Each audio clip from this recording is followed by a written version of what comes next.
Hello everyone, it's Jade from Boho Bookworm. I hope you're all doing well.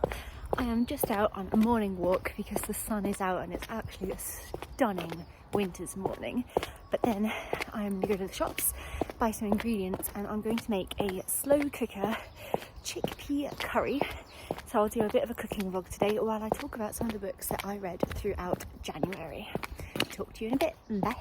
Okay everyone, I'm home from the shops and I'm about to start chopping up some onion, ginger, chilli and some garlic, and I am going to put that into my frying pan and make that go all nice and soft, and then I'm going to transfer it into a slow cooker. So I'm going to pop you up on the stack of books that I have put here and we're going to talk about the first book that I finished throughout January. So at the start of every year I like to start the year off with reading a self-help book, just to get me in the right kind of mindset for the start of the year. So the first book that I finished was Will I Ever Be Good Enough? Healing the Daughters of Narcissistic Mothers by Carol McBride.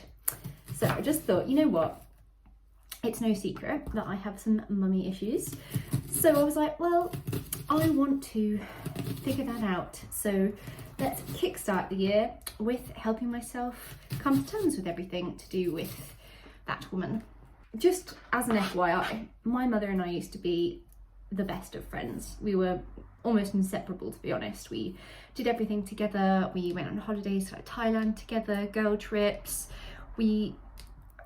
Yeah, it's sad to look back and think about it, and I'm not going to cry about that. It's the onions, okay?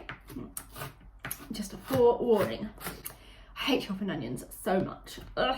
Did this book change my views and opinions on my mother and help me heal my relationship with her, or lack thereof? No, it did not at all. It really didn't give me anything fresh or new or stuff that I hadn't already sorted out in my head with what happened with me and my mother. She got very ill and became a very selfish person who put people's lives at risk, and it made me really angry. Oh, bloody onions. Anyway, what this book did do is make me understood understood, because it's a bunch of stories of situations where daughters have felt let down by their mothers, or just the way that their mothers have made them feel throughout time. And it was, I wouldn't say it was nice, but it felt like I could relate to it so much that I wasn't alone. Because being in the UK and stuff, being by myself here, there's always things like, you know, Mother's Day and Father's Day and stuff. And whenever I'm at work and I ask my friends, oh yeah, what are you doing this weekend? And they're all like, oh yeah, Sunday lunch at the family and stuff. Like, I'm not gonna lie, it hurts. Like, I don't have that, and it's sad. It gave me a lot that I could relate to, which I appreciated. God, I need to get these bloody onions out of my face. It did give me a lot of understanding towards what a narcissistic mother really is. But overall, it wasn't life-changing, and I ended up only giving it a 2 out of 5-star review on Goodreads. Fuck off, onions. Ugh. I think what annoyed me about the book is that the title suggests healing, and I don't feel like it gave us that at all. It just gave us more of an understanding more than anything else, and that's why I didn't really like it that much. I don't know what has happened to me in January, or 2022 for that matter, but my word, I have not read one thriller so far. I've read the polar opposite of what I normally do, and that's kind of cool. The next book that I read throughout January was Watermelon by Marion.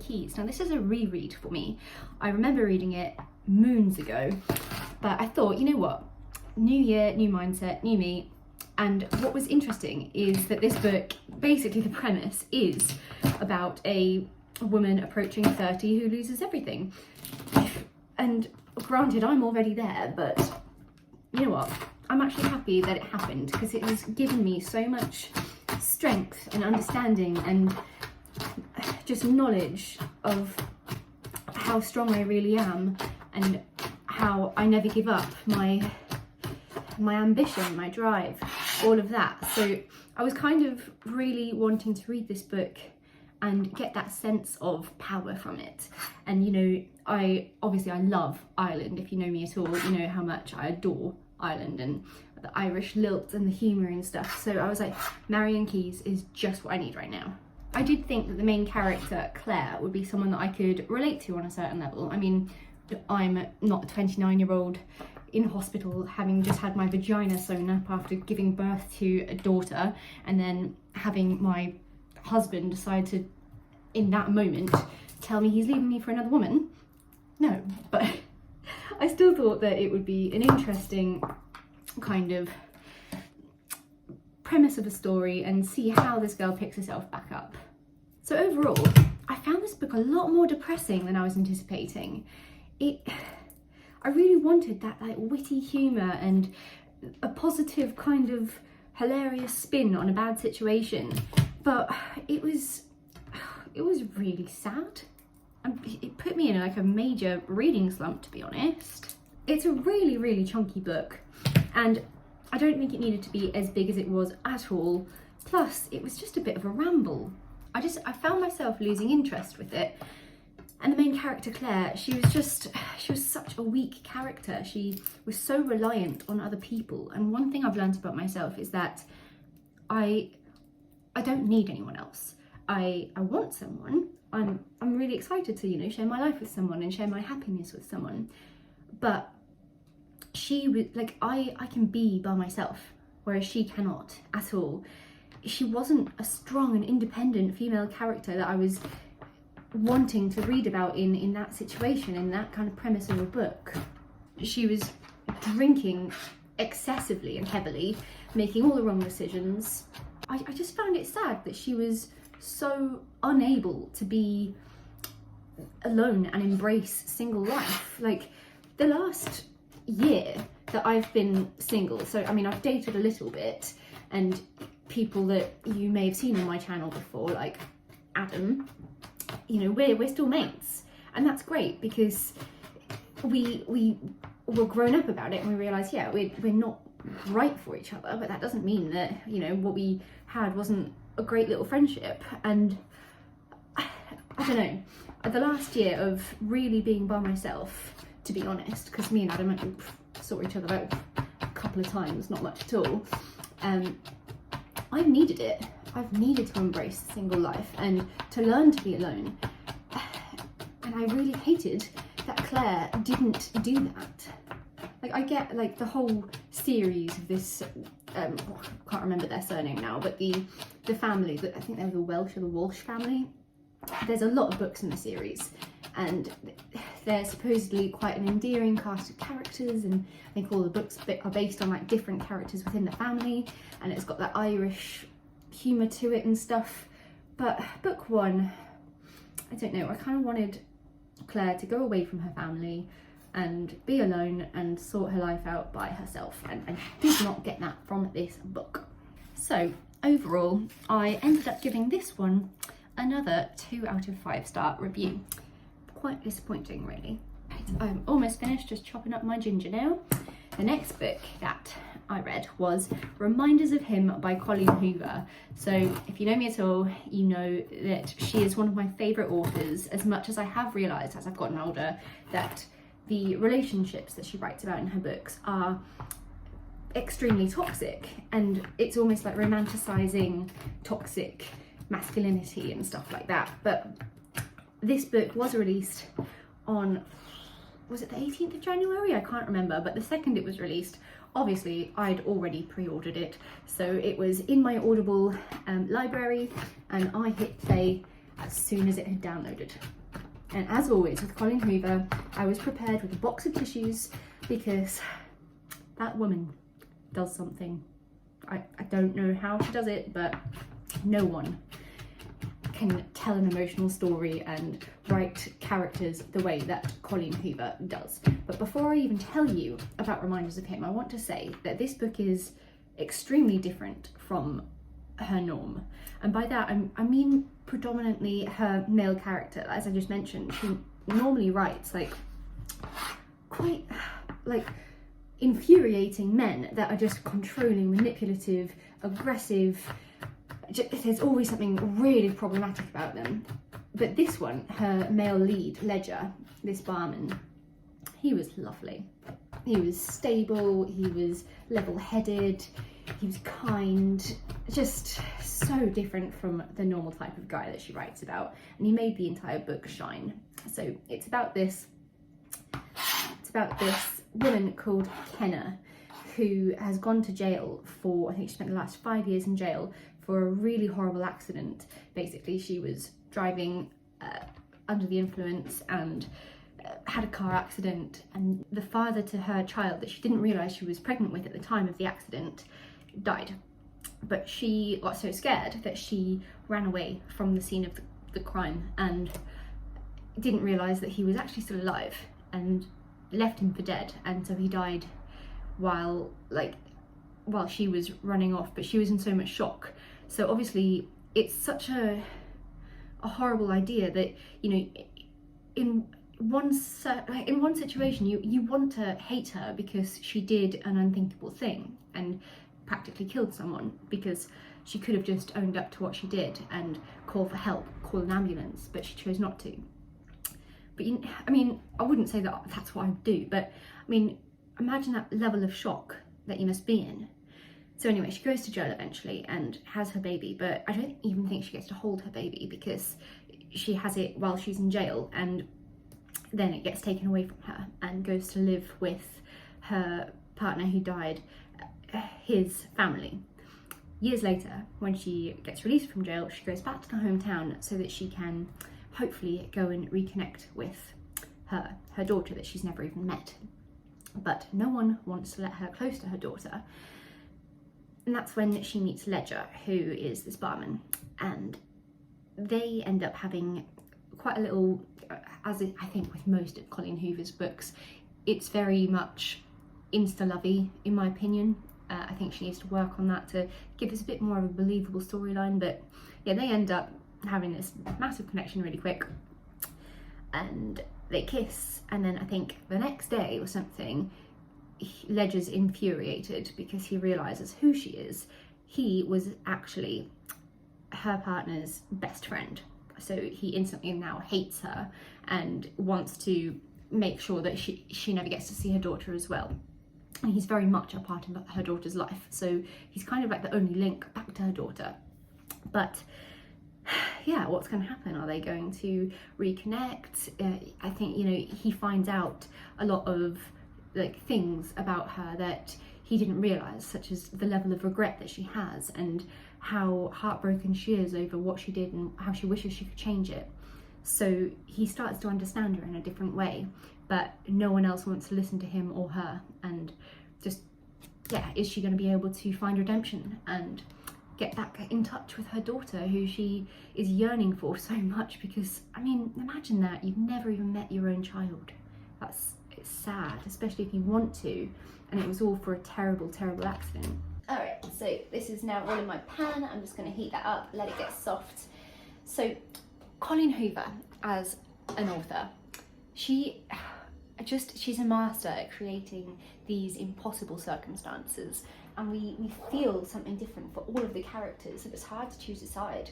You know, we feel the agony that Kenna has of having never met her child, and we get the fury of her partner's parents because, you know, Kenna literally killed their son. I mean, she didn't, but she could have saved him. This book is just a whirlwind of emotions, and the main element to the book is definitely forgiveness. It's such a beautiful combination of grief and love mottled together in this honestly traumatizing book, but I loved it and I gave it a 4 out of 5 star review. Alright, I'm just going to let this cool down a little bit now because it's going to get blended into a paste with my coconut milk and a few other ingredients. So while that cools down, I'll tell you about the next book that I finished, which was The Good Sister by Asari Hepworth. Finally finished it, guys. Please applaud me now. So I dove headfirst into this book, absolutely positive that it was going to be a thriller about twin sisters. Was it a thriller? No. It's more of a family drama, a mind-bending mystery. I'd almost go as far as to say it was a bit of a character study. Even though I wouldn't call it a thriller, would I say that it was excellent? Yes, I would. So this is a book about fraternal twin sisters Rose and Fern. So from the get-go, it's really clear that Fern is on the spectrum. She's extremely sensitive to noise and to light. It's called sensory processing issues. Just the way that she understands the world and those around her is very different. On the other hand, we've got Rose, who plays the role of the overprotective sister, overbearing more like. So we predominantly follow Fern's character, who discovers that her sister cannot have a baby. She's got something wrong with her ovaries. All she's ever wanted is a baby. So Fern kind of takes it upon herself to find a man and get pregnant so that she can give her sister the one thing that she can't have, a baby. What she didn't expect, however, was to meet someone like Wally. His real name's Rocco, but he looks a bit like Where's Wally, so this is now what Fern has dubbed him. So in some alternating chapters, we have Rose's point of view told through journal entries, and it's very clear from her journal entries that the girls had a very rough upbringing, a very horrible mother, and it goes in depth, not just into the present day, but also their past and their childhood, and kind of what made them who they are today.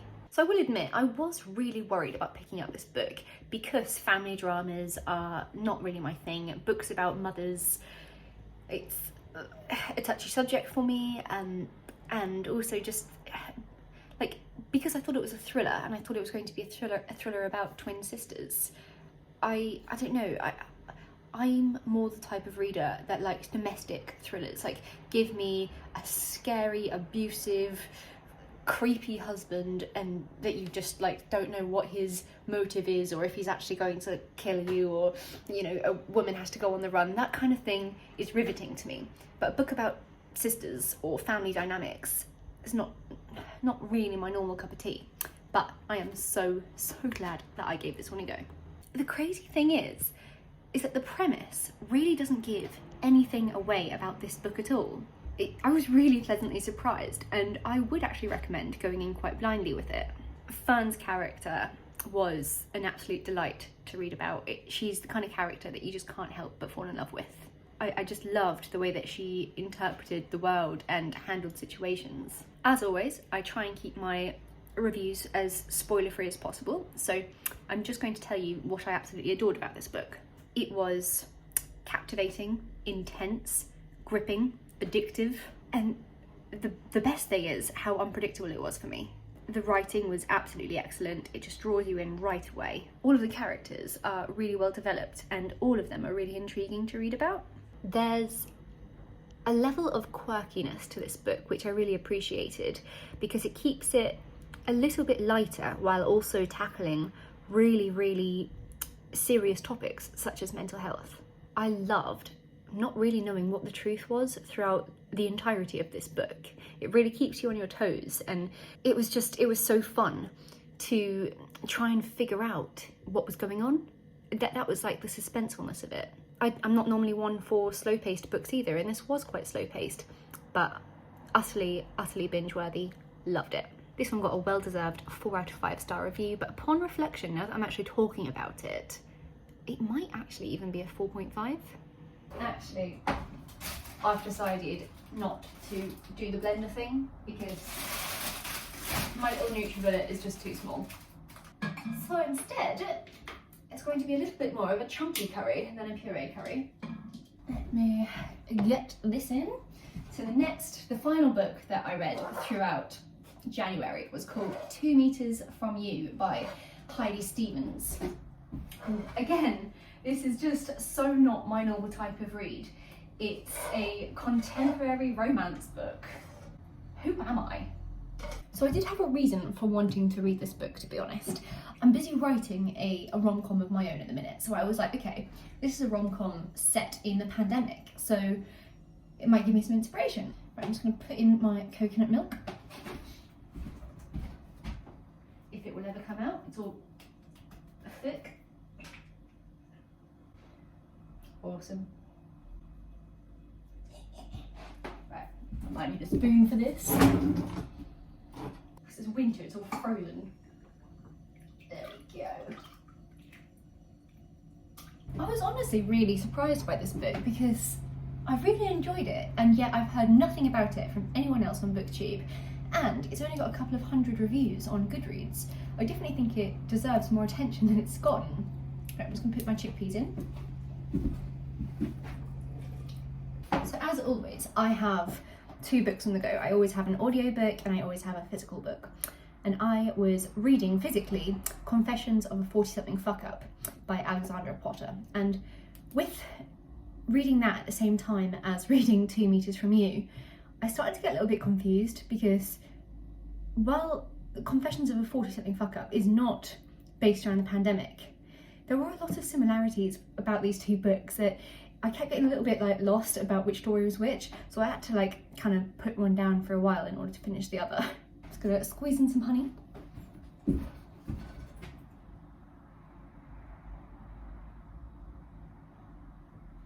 Alright, now for some spices, I'm going to do about 2 teaspoons of turmeric, 1 teaspoon of cumin, and a little bit of hot curry powder. I'm not going to put that much in because I do have 1 whole chilli in there and I don't want it to be overbearingly hot.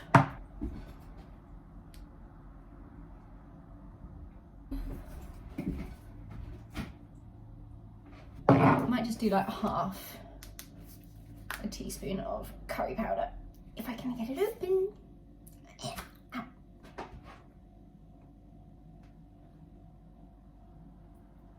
There we go. One thing I didn't pre-prep was my sweet potato that's going in it, so I need to chop that up now. So just to give this a stir. So long.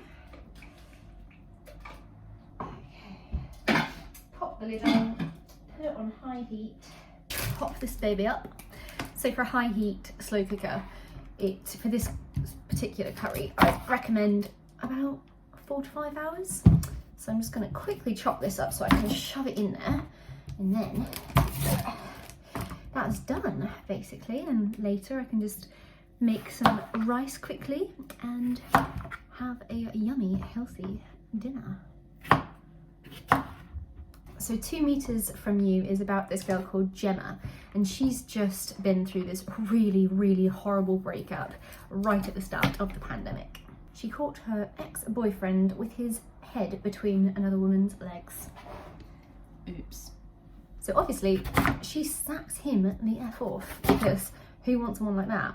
She takes her dog Mabel and they head off to West Country to go and heal, not to murder him, which he deserves. If you disagree with that, get the hell off of my channel. So she gets there only to get stranded there because of the first national lockdown.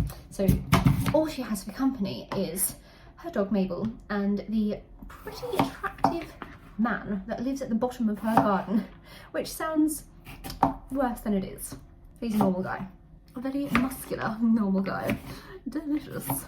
So as someone that did go through, the first lockdown in a quaint English village with, the close-knit, nosy community, there's so much to this book that I could relate to. I think like many people, I've been a bit hesitant to pick up books that are set during the pandemic because for a lot of us, I feel like that can be quite triggering. Like the lockdown and the pandemic have been extremely hard on me, but this book did the polar opposite of what I thought it would. It sparked hope. I mean, all of us have to adapt to this weird new way of life, the social distancing, the face masks, keeping 2 meters apart, lockdowns, and new horrible news every single day about cases rising and cases falling and new variants. We've all kind of had to learn how to adapt in this bizarre, strange, virus-riddled world. So this book with Gemma, it's recounting her experience during the first national lockdown through her eyes and how it felt to hear that news and go through these things for the first time. So for literally everyone in the world, this is something that we can all kind of relate to. And what I can say I really appreciated about this book is that despite the title, the book is not, the main focus isn't the pandemic at all. It's such a light, fluffy, contemporary read that was just so easy and enjoyable. My only qualm with it is literally that it was quite predictable. So, and it's because it's not my normal type of read. I awarded it a 3 out of 5 star review. I didn't think there was anything particular wrong with it at all. It's just not my normal thing, and I wish that we'd gotten a little bit more from it than we did. So I think it was a well-deserved 3 out of 5 star review. Anyway, let me put my sweet potato into my slow cooker. I'll give you a little look at what it looks like, although I might need to put another tin of coconut milk into it, because this is going to soak up that juice quite fast. Give you a look at what it looks like, and then I'll check in with you in a couple of hours, because I've told you about all the books I've read now. Now it just remains to be seen how my little vegetarian curry of the day turns out. FYI, I am not vegetarian, but I just feel like I need some healthiness in my life. I bought a whole bunch of ingredients to make delicious anti-inflammatory smoothies, because I've got like these really sore, like dry, chapped lips, and it's like split the corners of my lips, which is really sore, and it's taking literally months to heal. I can't get rid of it. I'm putting Vaseline on it. I tried coconut oil and that made me break out in spots. So I don't know. I've got kale, I've got mixed berries, ginger, all sorts of bits and bobs, pineapple, oranges. I'm just gonna have lots of juices and try and get this mouth better, because I don't like looking like I've got like weird stuff on my lips. I don't think anyone does, but you know. Okay, so this is what it looks like so far. I know it doesn't look delicious yet, but trust me, it will. I'm gonna monitor it and see if I need more coconut milk in it later. But for now, I'm gonna go and read some of my book. Have a good day further, and I will let you know when my curry is done. Okay, there we go. My chickpea sweet potato curry. There is my sauce, but if I put that on there now, it's just gonna look like a floating mess. So that's what you get for now. It is gonna be more saucy, I promise. Talk to you soon. Bye.